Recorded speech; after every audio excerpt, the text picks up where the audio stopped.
Welcome to an episode of Palmer Village's Palmer Voices, a personal story project preserving artifacts and diverse personal accounts of life in the villages of Palmer. Stories of ordinary people are extraordinary. The history, the stories, and the artifacts from each village over the decades are what make Palmer unique. Brought to you by the Palmer Public Library, MPAC TV, and other local organizations. Funded in part by grants from the Leo S. Walsh Foundation and the Palmer Cultural Council, a local agency, supported by the Mass Cultural Council, a state agency. We hope you enjoy this Palmer story. Hello, I'm Lisa Gagne, here for Palmer Village's Palmer Voices. Joining me is Doug Senecal, known as Doug Danger. Wikipedia cites Doug Danger as an American motorcycle jumper, world record holder, and stunt performer. But that is not all. His other impressive achievements include being a cancer survivor, a published author, and motivational public speaker. Doug is here to share his life story with us. Great to be here. So what motivated you to pursue your dreams? When I was growing up, Evel Knievel was at the height of his career. And back then you didn't have, 1,000 TV channels. You only had 3 or 4. And when he was on, the entire world watched him. And we were infatuated with him. It was just, he was what everybody wanted to be when we were all kids. And I started jumping bicycles. I love the feeling of being up in the air with a bicycle and learning how to control it up in the air. And when I ended up getting a motorcycle, my junior year of high school, I just figured that if I was going to do this, I'd better get started with the motorcycle. I was very good on the bicycle. I jumped 4 cars on a bicycle, and I just wanted to get on the motorcycle and see how I could do on that. And this all started when you jumped 4 cars with your beat up bicycle, and you were what, age 13? I was right around that age. I had actually started a little before that. I was jumping over stock car tires, and I jumped 2 cars up at the Lions Club Carnival when it was up at where Kmart is or was. It used to be called Grant's. It was Grant's department store. Mm-hmm. And they had a Lions Club fair up there, and they let me jump a couple of cars on my bicycle there. Now, in the 1979, 1980, you mentioned that you jumped 10 cars? Yes, that was actually my first public jump. I jumped 10 cars up in Johnny Mullins Park. They used to call it the junkyard. It may have been a junkyard at one time, but it was just a gigantic flat sand pit. I didn't know if I wanted to keep jumping motorcycles. That was the first experience of having a crash on a motorcycle. Mm-hmm. I crashed on my bicycle, and it wasn't really that big a deal. But I was knocked out, and I woke up on the way to the hospital. But then I made the front page of the Palmer Journal, and it was all over after that. Now, you initially went to high school at Palmer High. Yes. But then something happened, and you transferred to Pathfinder. What happened? I went to Palmer High, and I did fairly well there. A lot of great teachers there that inspired me to continue my career and to pursue my dreams. And I got into a bet with a couple of people from Palmer High School that they had dared me to ride my motorcycle through the high school on the last day of school. Once I did that, I was asked not to come back to the school again next year. So we went to Pathfinder and developed my automotive technician skills, mm-hmm. and ended up graduating from Pathfinder. I had gone to the carpentry department, talked to the carpentry teacher about building a set of motorcycle ramps. And he said, sure, that sounds like a great project. The kids would love it. So the kids at Pathfinder Regional Vocational Technical High School built my first set of motorcycle ramps. And the carpentry teacher back then was Al McGee? I call him Mr. McGee. And in 1984, Memorial Day weekend, we have an article from the Springfield Metro, and they write about you and they call you a daredevil. And this stunt really jump-started your career. And that was at Forest Lake Pavilion? Yes. Tell us about that. How old were you? About 22. What had happened was I'd done a show down in Puerto Rico the year before. on Memorial Day weekend. We had done a week-long tour down there, and we had so much fun, and it was really well received. We had huge crowds at the stadiums and everything. But at the last minute in 1984, the deal fell through. So I went up to the roller skating rink and I talked to the owner, told him what was going on. And he started laughing. He said, just jump over the roller skating rink, land in the lake. We'll put it all together. I'll advertise it. I went out, I walked and looked at it. And I says, that would be the coolest thing in the world. I came back the next day and we took a boat out and measured how deep the water was. And then I started trying to build a ramp up the building. And I wasn't a carpenter. So all I did was nail plywood down to the roof. And I was like, this doesn't look right. So again, I went to Pathfinder. I talked to the carpentry teacher, and he set me up with a young man to come build the ramps for me. And this young gentleman came out and built me a set of ramps that went right up over the building. And I ended up jumping that, landing in the lake. And I've never seen a crowd as big as that around Forest Lake ever. With a spectacular jump over a 65-foot restaurant in Forest Lake in Palmer, Massachusetts. I went up the takeoff ramp, and when I left, as soon as I left, I let go of the handlebars, and I looked down at the water like 3 times in the air, saying, I got to be hitting pretty soon, you know? It was just, I was in the air for so long, I never had so much time in the air. You hit the water hard. Yeah, water from 85 feet high in the air feels like cement. And I wasn't leaving like a stationary platform. I was jumping off a motorcycle that was traveling about 55, 65 miles an hour. And when you jump off, it's not like you can control yourself that well in the air. And when I hit the water, I was in a seating position. My legs were bent. And I smacked that water. And I ended up moving 2 vertebrae in my back. I had to go to the hospital afterwards. I bruised my kidneys. But my butt and the back of my legs was black and blue, like a really, really dark purple for the whole summer. Wow. I was walking around. I was with the Hollywood Hell Drivers then. And I was walking around in shorts in the summertime. People used to look at me and say, man, what happened to that guy? Is that a birthmark? No. This is an impact mark from the landing at Forest Lake. Did your bike survive? The Palmer Fire Department showed up. They were there on scene when I jumped, and they had it all planned out how to get the bike out of the water and everything. They had some new scuba gear where they go down and they attached it to the bike. It inflates, and it lifted it right up to the surface. And then they walked it in. It was kind of a test for them, so they were happy to participate. But they really helped us out a lot. Great people on the Palmer Fire Department. And what was your prize for the event? I was paid so much per person that came in. There were thousands and thousands of people. But the problem was that most of the people were all around the lake. So they were out in boats and everything else, and they didn't have to pay to get in. So I ended up making like $715, I think it was. Yeah. But the great thing was I think it was channel 40 or channel 22 out of Springfield had covered it, and it hit the wire, and it ended up going all over the world. Oh, wow. I got calls from people all over the place, and my career really took off after that. And that was your first Guinness Book World Record? Well, I didn't know at the time it was a world record. Somebody called me a few years ago, and they were from Guinness Book of World Records, and they asked me how far I jumped out into the lake.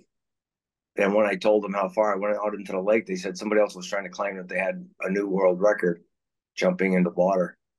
And it turned out that it was a Guinness Book of World Record. I didn't find out until 2017 or 2018, something like that. Must have been exciting. It was incredible. You see Evel Knievel on TV like I did when I was a kid, and then you do a jump that was spectacular as that one at Forest Lake, and then you start seeing everything falling into place and start happening, and your career takes off. And it's a matter of just believing in yourself and going for it. And I always encourage kids, no matter whether you want to be a baseball player, football player, race car driver, anything, if you have a love for the sport, just keep trying. It'll happen. Just don't let up at all. And the harder you practice, the better you get. And you never know where you're going to end up. And then you had an event at Thompson Speedway in 1985. I set my first world record. I jumped over 14 buses. I think it was 129 feet 6 inches it was a 125cc motorcycle. I was the farthest ever jumped on a 125 at the time. I was very successful, landed it very nicely. First world record with a death-defying 130-foot jump over 14 buses. As I came off the ramp, the front end started to come up high. I just kind of hung back and hung on really tight as I landed, and I slid right up to the wall, and I was so darn happy. I got off the bike, and I laid it down and started jumping up and down. Now, you did another jump, a 42-car jump in 1991 in New Hampshire. Yes, that was at the New Hampshire International Speedway. Still the most cars in a line ever jumped. Evel Knievel's car jumping record at the time was 19. And when I went for 42, most of the people involved in motorcycle media, they didn't believe that this was even, we were promoted as a 40-car jump. Nobody believed that it was true because nobody had jumped even close to that. And Todd Seeley was the current world record holder at the time. He had jumped 246 feet, but he hadn't put any cars underneath it. And we were very fortunate to be at New Hampshire International Speedway and had Chevrolet sponsor it. And they brought 42 cars from the dealerships, and we lined them up out there. It was only supposed to be 40, but there was room for 42. It was I think it was 220 feet in between the ramps. It was a long jump. Just to give you an idea how far 200 feet is, most telephone poles are about 100 feet apart. So if you look at 3 telephone poles in a row, it's from end to end of that. We actually didn't get the record that time. I had to go set my ramps up a week later with nobody in the grandstands and just a couple of people certified from Guinness to be there. And I ended up doing the jump that got me the world record. So I was in the Guinness Book of World Records after that. I got a nice plaque over here from that. You were preparing to do a jump on pay-per-view, and something significant happened. That was around 1992? Yes, I had signed the deal to do the jump off with Robbie Knievel for $250,000. We were going to do it in Las Vegas, and I had 5 jumps that I'd signed contracts for. And I've always said, if you give your word, you don't ever go back on it, and make your word good as gold. I ended up, I was supposed to be at Star Speedway, and then Hudson Speedway, and then I had 3 shows at Thompson Speedway, and that was it. I made the one at Star Speedway. It was a 10-car jump. I went to go do the show at Hudson Speedway, and the guy that was working with me had said that the jump that I did at Star Speedway looked ridiculous. It wasn't Doug Danger quality because it wasn't far enough. It was 10 cars.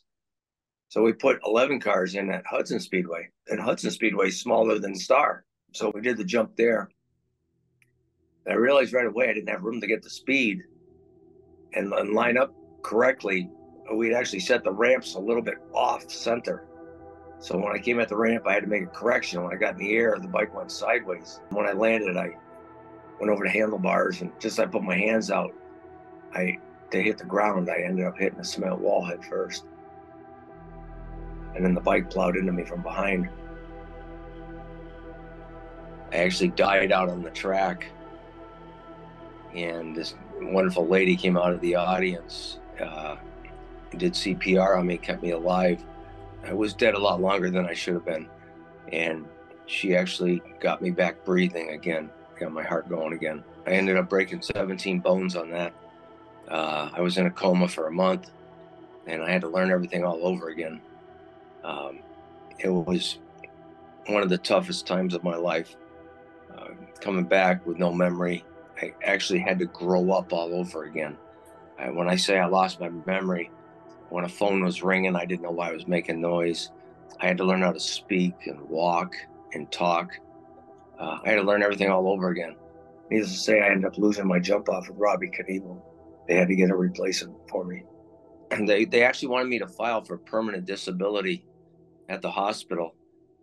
And all I thought was, if I file for permanent disability, that means I gave up and I don't want to try. So I wouldn't do it. Now you had amnesia, and you had like 10 years of learning again. You had to figure out, like you said, the most basic of life skills. So that's no small feat.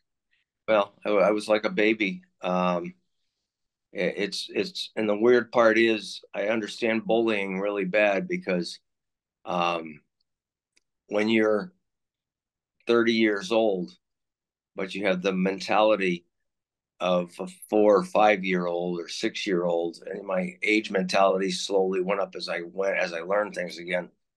But people tend to pick on you and make you feel really bad. I used to go home from work crying a lot because people had picked on me so bad. And would, all these people that I was friends with that I had helped get where they weren't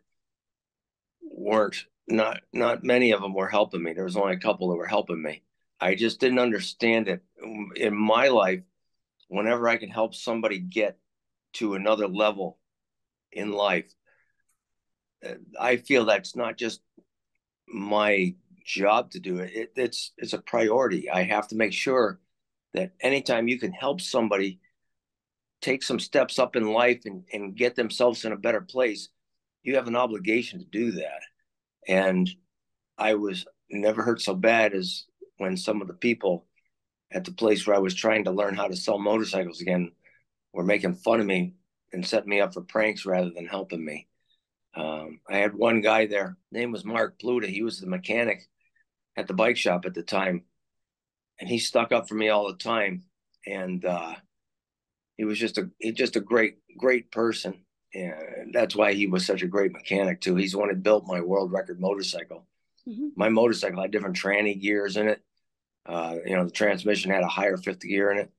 It was all Porter's polished, and it had pipes and reed valves and everything else. All the suspension was rebuilt by him. And it was thanks to him that I got where I got jumping motorcycles. Without that bike set up the way he set it up, I would have never got that far. Now, you did recover, and you set another world record after that. And you jumped over some tractor trailers? 18 tractor trailers. That was the first big jump I did after my accident. There's a lot of things that you obtain and learn through the years jumping motorcycles. There's a lot of secrets. You have to know how to control that bike in the air. Using the rear brake controls the front end coming down because you have the centrifugal energy of the rear tire. And when you tap the rear brake, it brings your front end down because the energy has to go somewhere. And hitting the throttle real hard in the air brings it back up. And learning how to use your body language on the bike, as the bike goes sideways, you can learn how to control it back also with using the throttle too. And I had lost all that. I'd forgotten it all. So I booked an 18 tractor trailer jump, not knowing how to do all that stuff. Evel Knievel had taught me when I was a kid, when you give your word, you fulfill it. Your word is good as gold if you always do what you say you're going to do. So I knew it was either I was going to learn, I was going to crash, and those were the only options I had. I wasn't backing out. So I got out there, and we had a lot of problems in practice, and I started remembering some stuff as I was going, and we finally accomplished it and got it done, 18 tractor trailers. And we had a pretty good crowd out there in Las Vegas. It was a good time. Here he is. This is Doug Danger. You just did a world record, 18 semis. Well, how do you feel? Oh, there isn't a feeling like this in the world. I'll tell you, this was basically my comeback jump into big jumps again, because I said I'd never jump long again. I had too many people that were trying to get me to stop. And it's in my blood, you go, and but then you nail one like as smooth as I nailed this one. It's just like, you can't say how you feel. It's just unbelievable. Well, you made it look so easy, and I know that you had an accident several years ago, and you broke 17 bones. You were in a coma. Why do you keep jumping? I guess it's something that, it's like bike riders when they ride on the road. If they get into an accident, they get back on. If they're falling off a horse, the first thing you got to do is get back on. God put me here as a motorcycle jumper, and I just don't question it. You know, I go out and I do what I do because of who I am, and we just get them in and do everything we can. We say our prayers and hope the good Lord rides with us, you know. You feeling okay? Oh, I feel great right now. I mean, it's just... Now, in 2011, you had another life challenge. You had stage 4 cancer. The doctor gave you only 6 months to live. Tell us about that experience. Yeah, I can tell you, when you're going at a ramp at 100 miles an hour and you're saying your prayers as you go and all your focus is on everything, it takes bravery to do that. But the people all over the world go through what I went through with cancer. And I'm going to tell you that that was every bit as hard and took every bit as much determination as it took to set a world record to face that cancer. They gave me 3 to 6 months to live. I had stage 4 cancer. And what happened was I started to develop it when I was on a tour over in Australia. And the doctors over there didn't diagnose it. They cut me open and took the tumor out. And then they didn't give me any radiation or chemo or anything. And it went to all my organs in my body. And when I got back, they were handed a handful to try to save me. And I ended up doing some experimental chemo. And a procedure that they tested out on me is now being used today with an 85% cure ratio. So I feel very proud to know I was a crash test dummy for something that worked out pretty good for all the people. And it's probably saved an awful lot of lives. And I pulled through that thing. But I understand when somebody hears the word cancer, what they go through, because this doctor said I had 5% chance of making it. And he just told me to get my things in order and get, prepared to be gone in 6 months. And I can tell you right now, that was probably the hardest day of my life. My wife and I went to a church, and I got down on my knees, and I just started crying. I was there for a half hour, and I said my prayers to God, and I asked him, my son really needed me at the time, and I asked him, just get me through until my son gets his direction in life. And then once he has his direction in life, you can do whatever you want with me, but please give me this chance. And, sometimes prayers work a lot better than most people think. You're still young. This was back in 2011. So yes, you're still going strong. Good for you. Yeah. Good for you. Set world's record since then. Yeah, you broke it. Where was that? In Sturgis, South Dakota? Sturgis, South Dakota, at the 75th annual bike rally out there. There was 1.7 million people out there. 22 cars on Evel Knievel's Harley Davidson on his actual personal jump bike. Well, I was very fortunate enough to be friends with a man named Latham McKay that was opening up an Evel Knievel museum, and he had just purchased Evel Knievel's jump bike.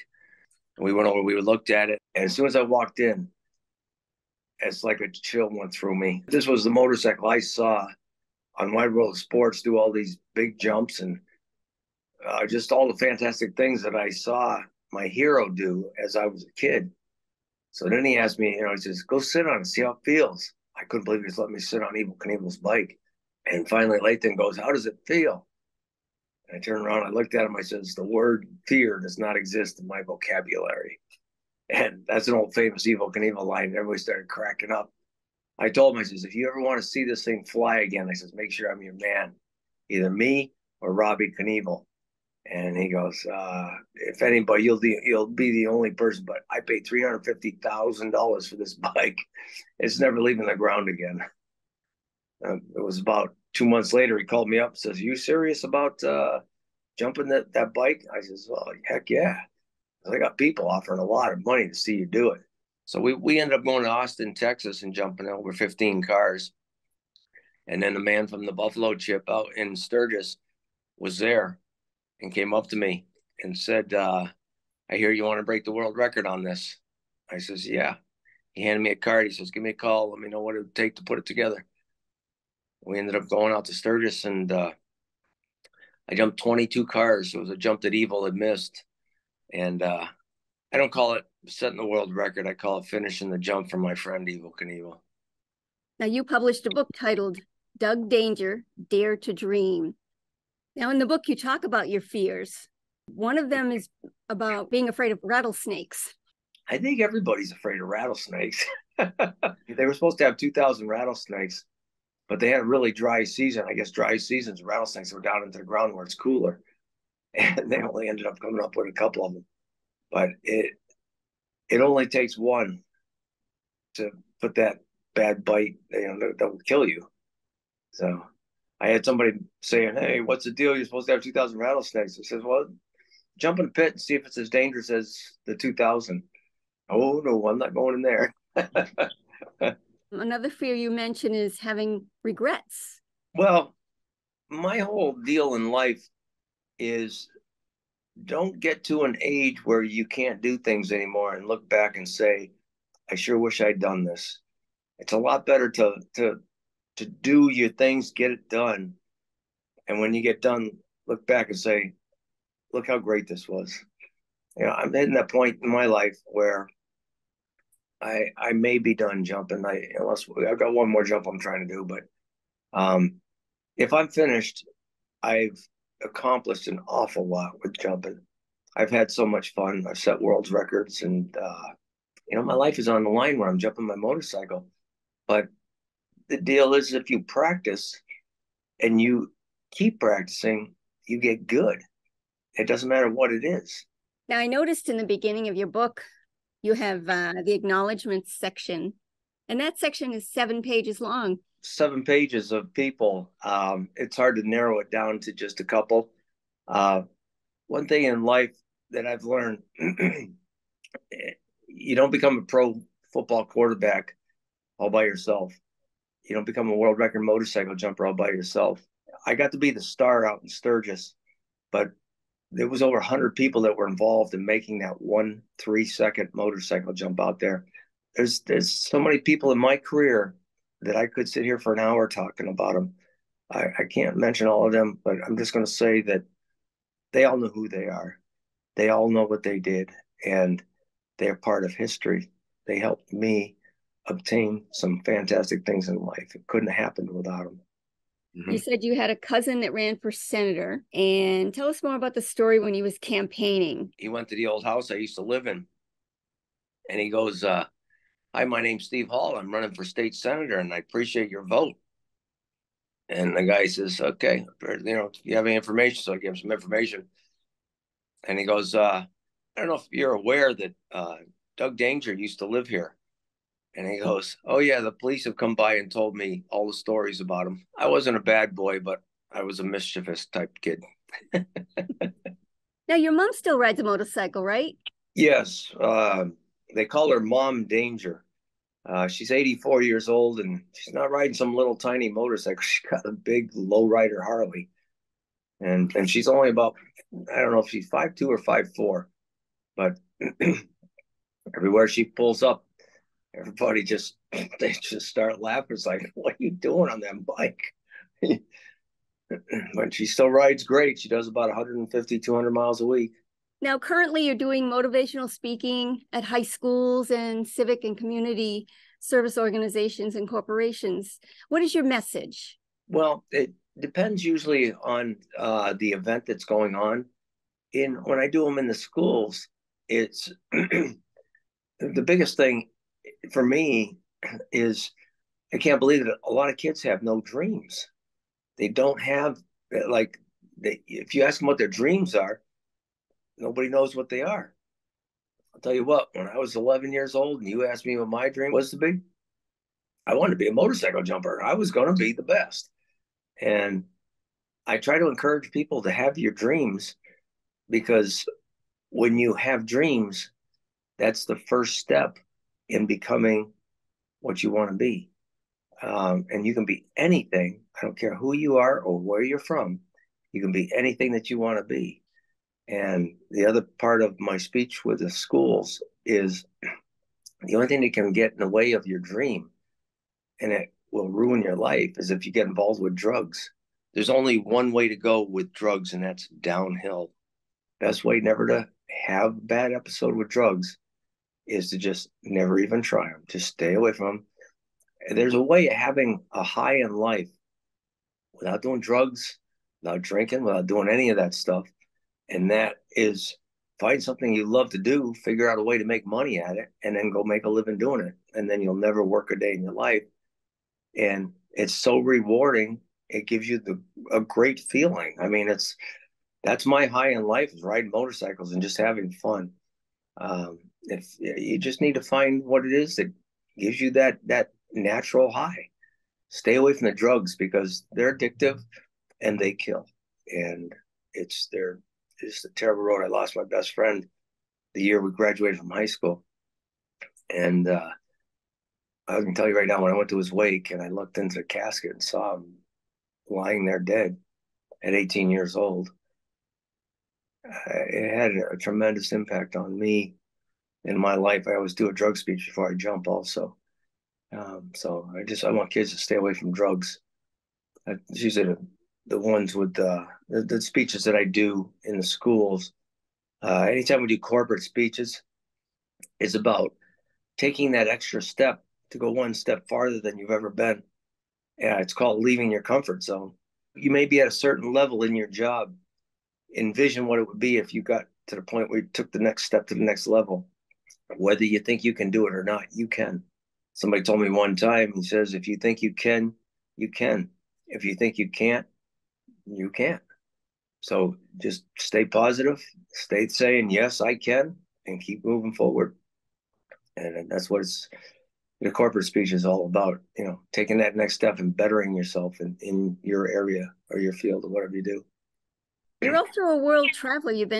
Went to Canada, Puerto Rico. What are some other places you've been to? Yeah, we did we did a tour in Australia.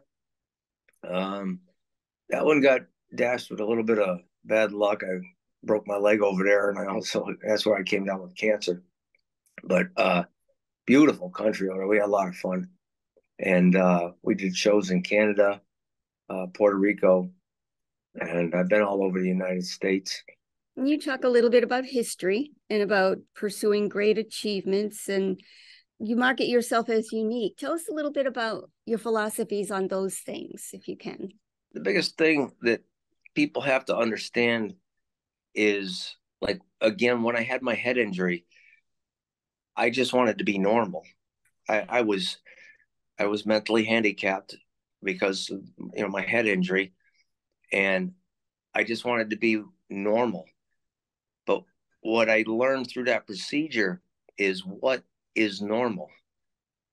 For me, being normal was being a motorcycle jumper, which is the farthest thing in the world from being normal. Everybody in this world is different in their own way. And that doesn't make you an oddity or a weirdo. It makes you unique in a special way. Capitalize on your uniqueness and show the world how wonderful you can be. With my motorcycle jumping, I couldn't wait to get back jumping after I had gotten creamed on that jump and nobody understood it. I wanted to be normal again. And what normal to me was being a motorcycle jumper was, again, which is the most absurd thing in the world to call it normal. That's what normal is to me. Be your own normal, which will be different. Now, if you could change anything in your life, what would it be? Nothing. Everybody says to me, would you like to change that day of that jump at Hudson Speedway when you crashed? No. I'll tell you what, through cancer and through that crash, I saw love come from some of the most beautiful places. It's people reached out that you never would have ever expected to reach out, and they helped me. I had people pay for my insurance when my insurance got canceled in the middle of my cancer. They stepped up and took care of that. I mean, I was in really bad shape, and then I didn't have the money to pay for the insurance. And somebody ran a quick golfing benefit, and it ended up they raised enough money to pay for my insurance all the way through my cancer treatments. The day of my accident, I had so many people that ended up stepping up and giving me some great lessons in life. I truly believe that my crash has made me a better all-around person, made me see things from a different direction. Sometimes when you get to a certain point in life where you're bigger than life almost, you tend to start to take advantage of situations like that, or you start to think you're better than other people. And nobody's better than anybody else. We're all people. And that's why I say anybody can be anything that they want in life. You just have to try. I'm 61 years old now. I think that my jumping may be behind me, but I have one jump that I've been trying to put together for a while, and I haven't been able to do it yet. But again, every time I think I'm done, it comes out of nowhere, and I still want to jump 15 tractor trailers on Evel Knievel's motorcycle. I'd love to do it at Daytona International Speedway because it's right down the street from me here. That's one of my final dreams. We're gonna push a little bit, but I'm really enjoying the motivational speaking. I don't really call it motivational. I call it inspirational. I try to inspire people to do things, just to try to do things that make your life just a little easier, a little bit better. But the jump, the 15 tractor trailers is one last thing that I want to do on Evel Knievel's motorcycle. Set the Harley world record for jumping over tractor trailers. I'm in the Doug Danger room here. We have all the nostalgia from all my years of jumping through the years and all the history of it. This right here is a cover of the book. Now, I don't know if you know, the book was written by a Palmer resident also, Stephen Hall. This is Evel Knievel's cane. My friend Latham McKay that has the Evel Knievel Museum, he wanted me to walk with this when I jumped Evel's bike. And then when we got done, he was so proud of me after I did the 22-car jump. He was almost in tears. He says, "You just keep that cane as a memorabilia of this great jump." Here's another picture of me and Evel Knievel. And one of his best friends said to me one time, he saw what Evel wrote on that. It says, "To my pal, Doug Danger, what a great compliment and friend you have been to me. Happy landings in life, Evel Knievel." And he goes, he doesn't write that kind of stuff to anybody. He goes, you're a very special friend to him. This right here was a magazine I made the cover of. That's a picture of me out in Sturgis. We had Evel Knievel's rig right behind me, and that's Evel Knievel's motorcycle that I was riding just before I jumped it over 22 cars. This right here was the suit that I wore when I did the world record jump. That's the helmet that I wore too.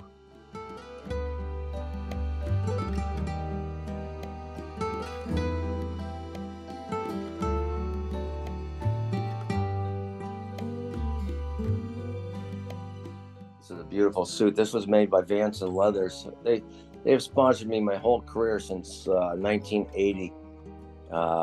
They've just been fantastic. It's a great company out of Fall River, Massachusetts. This right here was my press pass when Robbie Knievel jumped the fountains at Caesar's Palace. And it's signed by Evel Knievel. He was there. This here was probably the most important piece of paperwork I have in here. This is the plaque from the Guinness Book of World Records. You know when I got that? When I was laying in the hospital. I remember my wife at the time came up. She goes, "Well, I suppose you want this." She was so mad at me about the crash because of what I put her through. And she flung it at me. She goes, "Here's this." I says, "What's this?" She goes, "It's a plaque from the Guinness Book of World Records." I says, "Well, who are they?" She goes, "Well, they keep track of people who do like accomplishments like they do the best in the world." I says, "Boy, I don't know what I did, but I was pretty good at it, huh?" This right here was one that I did for a TV show called I Dare You, The Ultimate Challenge. That's me up there over the airplane. There's the transition to the pavement. He's on the ramp, and there he goes. He's down. That was a fantastic jump. Unbelievable. This right here is the motorcycle in the living room. This one's my wheelie bike. And this one here is my jump bike. My 60th birthday, they wheeled this bike out. We were having a party out at my pool. and they wheeled us out with this banner hanging over it. Oh, there's one other thing. You ever heard of Travis Pastrana? They have these stunts called Red Bull Welcome to the New Year. On New Year's Eve, he does a jump or does something crazy on New Year's Eve right at midnight. We went and shot a TV show with him called Evil Live 2. He's like the new big action figure in this whole thing. We got to his house, and when we got to his house, I says, "Oh, is Travis Pastrana around?" "Oh, he's out training right now. He's on his bicycle." And I was like, "Oh, okay." I was pretty excited to meet him. And I turned around, and then comes this guy on a bicycle, throws the bicycle out from under him, and he goes, "Oh my God, I can't believe you're here." And so I turned around, I'm like trying to see who he's talking about. And it was me. And he goes, "You're my friggin' hero, man." He says, "You're the reason I do what I do." And I'm like, "What, you're kidding with me, right? You're messing around with me." He says, "No, man." I says, "Evel Knievel's the reason why we all do what we do." And he goes, "No," he says, "he was long done when I was a kid." He says, "You were on TV all the time." He says, "You're the one I wanted to be like." So he signed a shirt for me when we were doing the show, and he signed it to my hero, Doug Danger. It's been a pleasure interviewing you, Doug, and I'm sure that you have been and will continue to be an inspiration to many. Thanks very much for taking the time to meet with us. Well, this was absolutely wonderful. It's a great honor to be part of this program. Like I said, I've been all over the world, done TV shows on all the networks, and had all sorts of fun. But when you come home, that's where it's important to be part of. Very excited to be part of this program. I appreciate you asking me to be involved with this. Thank you.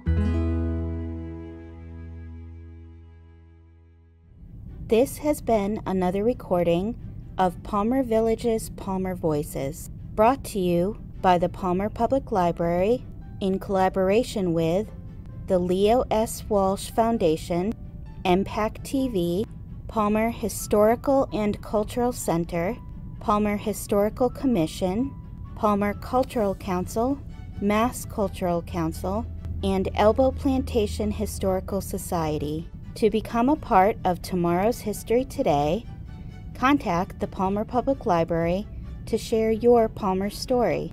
If you know someone whose story should be preserved, we'd love to hear about it. For more information, visit our website at palmerlibrary.org/palmervoices.